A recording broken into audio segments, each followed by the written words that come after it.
Annemarie Hou, Executive Director of the UN Office of Partnerships.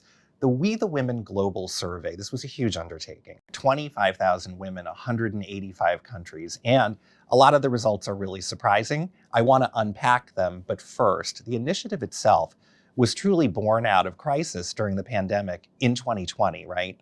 This idea really came from seeing the leadership of women, the outstanding leadership during the pandemic. The Deputy Secretary General, Amina Mohammed, wanted to think about how do we bring support to women leaders who were really looking at not just other women, but everyone, lifting them during this time of crisis.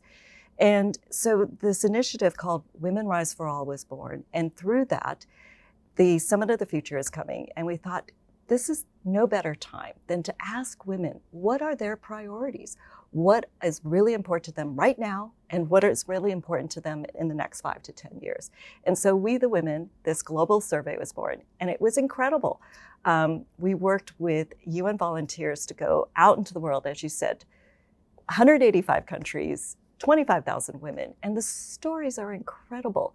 Young women who said, you know what, I want to make sure that women who have been displaced in Syria, they have a voice. So they went and talked with women and wrote it down. Maybe they didn't have internet access, and then entered the data into the surveys because they wanted to make sure everyone had a voice. And as you said, some of the results are surprising and interesting, and I'm really excited to get into it with you. Given the level of crisis the world has faced over the past several years, I was truly struck by how much optimism there was in this survey. I think women themselves are seeing themselves as advocates. They have a voice, they have the possibility to exercise their own agency and be able to do and speak for themselves and be part of the solutions and coming up with it. 85% of the women in the survey felt that they were an advocate for women's issues.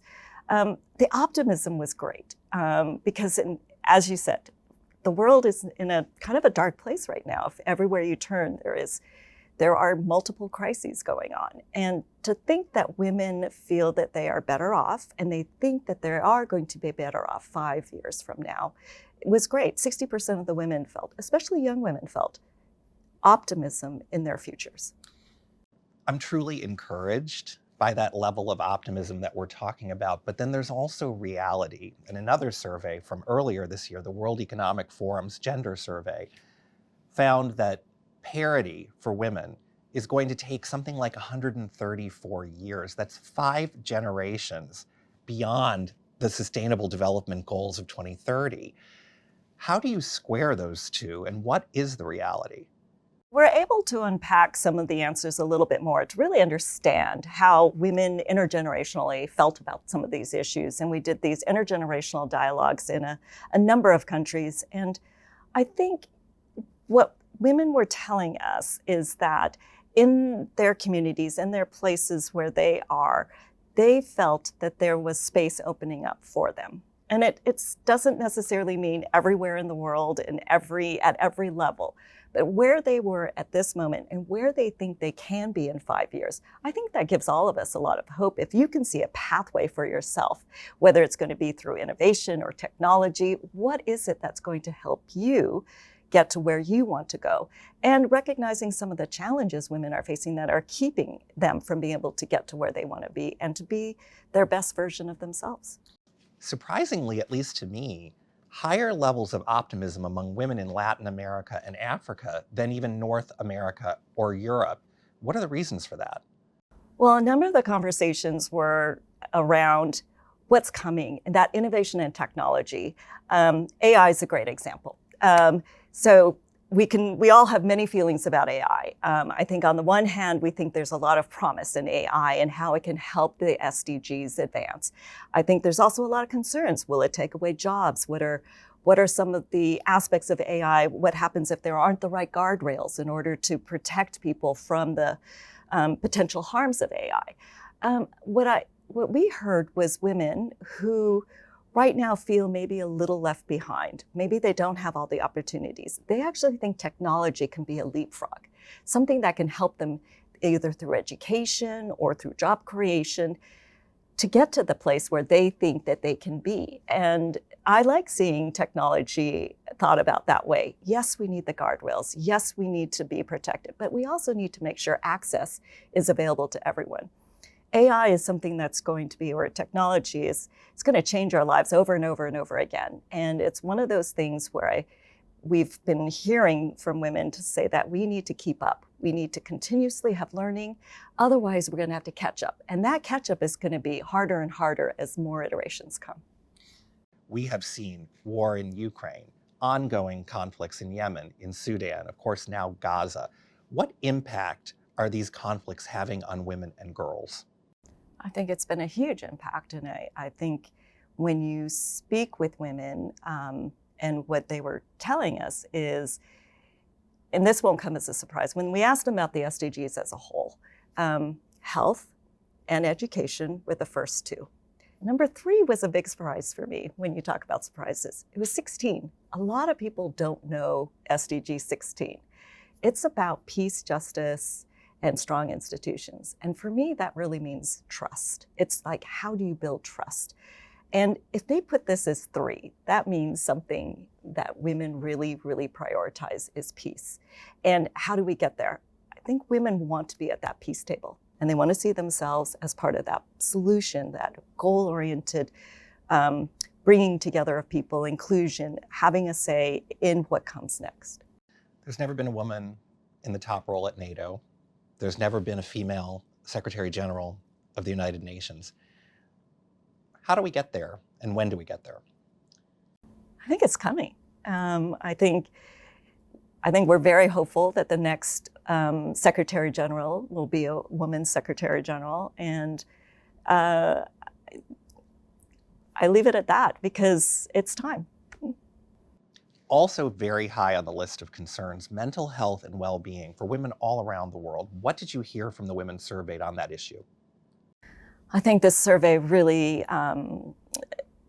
showed what other surveys and other data has come out, that mental health is an issue that has been there, but maybe is also being more talked about. And I think we have had many crises, whether it be climate crisis, conflict, where this general anxiety is with us in this world, and it's being commented on quite a bit right now. And women in the survey told us, 42% said that mental health is a barrier, is a challenge that is keeping them from being able to get to where they want to be.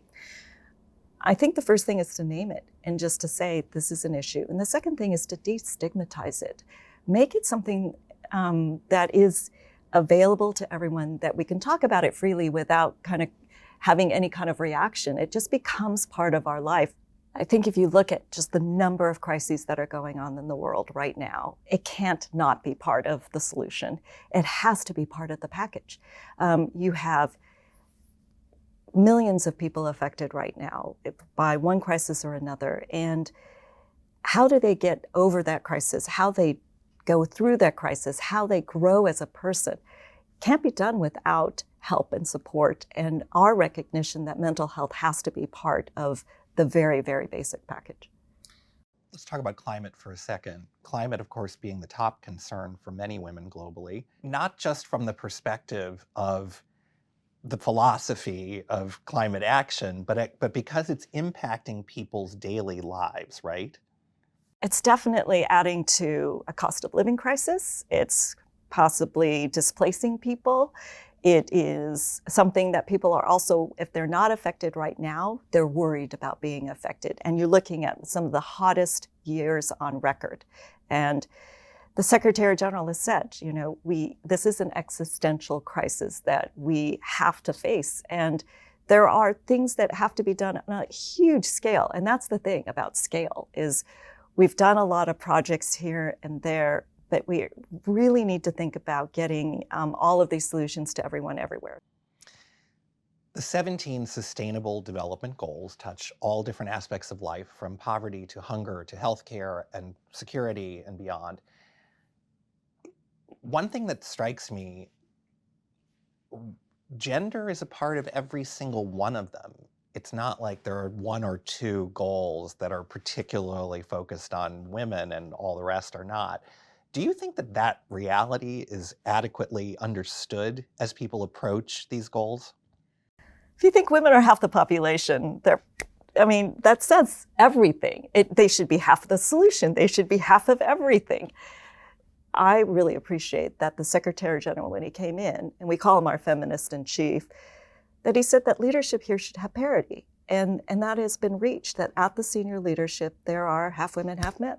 And that makes a big difference when you're at that table and you see who's around that table. You see yourself reflected in that table. You see other people reflected in the table. And that gives you a sense of a starting point that is a different starting point than when you don't see yourself reflected in that table. The Sustainable Development Goals were one of the goals of strong shared interest. And it was adopted by all member states at the United Nations. That means something. It means every single country said, yes, this is what our country expects, deserves, and needs. And